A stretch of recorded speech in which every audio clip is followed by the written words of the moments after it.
डाल दिया आपने? अल्हम्दुलिल्लाह वोट डालकर आ चुका हूँ मैं।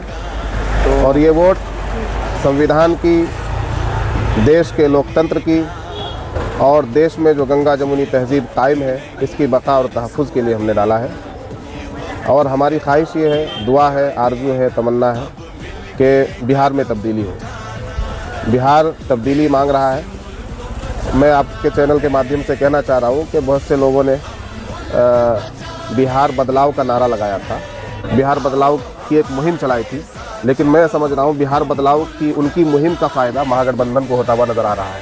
यानी मुहिम तो किसी और ने चलाई, तहरीक किसी और की थी, लेकिन चूँकि बिहार वासियों के जज्बात और बिहार वासियों के दिल की आवाज़ थी ये, तो इसलिए इस तहरीक के साथ हैं हम। बिहार बदलाव और बिहार की तब्दीली के नारे के साथ हैं हम चाहते हैं कि बिहार में बदलाव हो, और बदलाव विकास का बदलाव हो, विकास की तब्दीली हो।